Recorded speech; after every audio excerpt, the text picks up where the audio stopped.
प्यारे दोस्तों, चींटी एक नन्हा सा कीड़ा है जिसका जिक्र पुराने पाक में भी आया है। बल्कि इस चींटी के नाम पर अल्लाह तबारक व तआला ने एक सूरत नाजिल फरमाई, यानी सूरा नमल। याद रहे कि नमल चींटी को कहा जाता है। दोस्तों, जिस घर में चींटियां होती है उमूमन उस घर के लोग उनकी वजह से परेशान हो जाते हैं और तरह तरह के टोटके उसके लिए इस्तेमाल किए जाते हैं ताकि चींटियों को घर से भगाया जा सके। दोस्तों, आज की इस वीडियो में हम आपको उस घर के हवाले से एक अजीब हकीकत बताने वाले हैं जिस घर से चींटियां निकलना बंद नहीं होती। ये हकीकत जानने के बाद आपकी जो चींटियों के साथ दुश्मनी है वो दोस्ती में बदल जाएगी। ये हकीकत जानने के लिए इस वीडियो को आखिर तक जरूर देखते रहिएगा।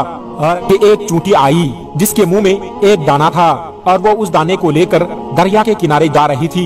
हजरत सुलेमान अलैहिस्सलाम देख रहे थे कि वो चींटी आहिस्ता आहिस्ता चलते हुए दरिया के किनारे पर पहुंच गई। उस दौरान आप अलैहिस्सलाम ने एक अजीब वाकया देखा कि जब ये चींटी दरिया के पास पहुंची तो दरिया में से एक मेंढक बाहर आया और मुंह खोला। चींटी उसके मुंह में चली गई और मेंढक वापस दरिया में चला गया। ये सारा मंजर हजरत सुलेमान अलैहिस्सलाम देख रहे थे। कुछ देर बाद वो मेंढक फिर आया और उसने मुंह खोला और वो चींटी उसके मुंह से बाहर निकल आई। हजरत सुलेमान अलैहिस्सलाम ने गौर किया तो एक फिक्र महसूस हुआ कि उससे पहले जब चींटी मेंढक के मुंह में गई थी तो उसके मुंह में दाना था जो कि अब उसके मुंह में नहीं था। प्यारे दोस्तों, जैसा कि आप जानते हैं कि हजरत सुलेमान अलैहिस्सलाम चरिंद परिंद से बात किया करते थे, उनकी बोली जानते थे। तो आप अलैहिस्सलाम ने चींटी को तलब किया और पूछा कि क्या मामला है, ये तुम क्या कर रही हो? अभी तो मुंह में तुम्हारे दाने थे। और उस दाने को लेकर मेंढक के मुंह में गई थी। तो चींटी कहने लगी कि ऐ अल्लाह के नबी, समंदर की गहराई में दूर जाकर एक पत्थर है, ये पत्थर अंदर से खाली है और उस पत्थर के अंदर एक कीड़ा रहता है। अल्लाह तबारक व तआला ने उस कीड़े को ऐसी जगह पर पैदा की है कि वो वहाँ से निकल नहीं सकता, वही उसकी पूरी दुनिया है। मुझे अल्लाह तबारक व तआला ने इस काम पर मुकर्रर किया है कि मैं उसको खाना पहुँचाऊँ और अल्लाह तबारक व तआला ने उस मेंढक को मुकर्रर किया है। मेंढक मुझे अपने मुंह में लेकर पानी से होता हुआ उस पत्थर के करीब ले जाता है। वो मेंढक उस पत्थर के सुराख पर अपना मुंह रख देता है। मैं मेंढक के मुंह से निकलकर उस कीड़े के पास जाती हूँ जो अनाज मेरे मुंह में होता है, उसके पास रख देती हूँ। ये मेंढक मेरा इंतजार करता रहता है।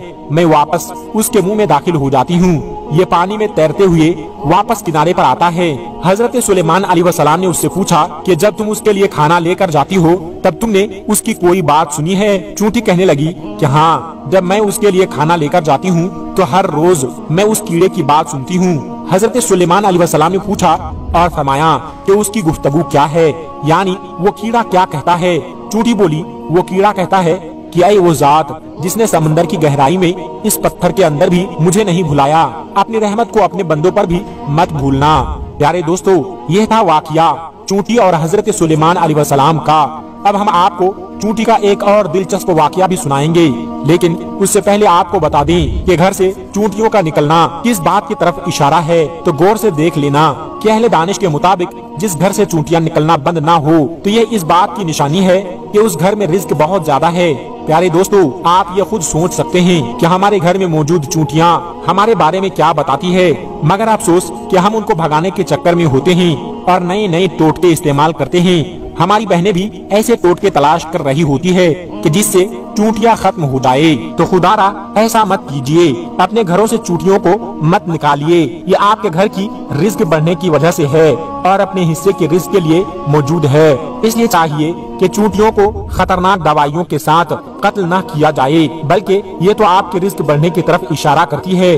उनको देखकर उनसे दुश्मनी नहीं करनी चाहिए और उनको मारना भी नहीं चाहिए। दोस्तों, आपने अब ये चींटियों के बारे में जो कि घर से निकलती है उनके बारे में हकीकत तो जान ली। और बहुत से हमारे भाई बहन ये भी कहते हैं कि लाल और काली जो चींटियां होती है उनमें भी वो शैतान और खुदा ऐसे बना देते हैं, जैसे लाल चींटियां जो होती है वो शैतान की मान लेते हैं और जो काली चींटियां होती है जो बिल्कुल कोई नुकसान नहीं पहुंचाती है उसे वो अल्लाह की चींटियां कह देते हैं। तो बराए मेहरबानी आप लोग ऐसे ख्याल ना पाले। सारी मखलूकात अल्लाह तबारक व तआला की बनाई हुई है। तो प्यारे दोस्तों, अब हम आपको एक चींटी का वाकया बताते हैं जो हजरत सुलेमान अलैहिस्सलाम के साथ पेश आया। हजरत सुलेमान अलैहिस्सलाम के दौर की एक चींटी का वाकया है कि जिसका जिक्र अल्लाह तबारक व तआला ने खुद कुरान पाक में फरमाया है। रिवायत में आता है कि हजरत सुलेमान अलैहिस्सलाम जब लश्कर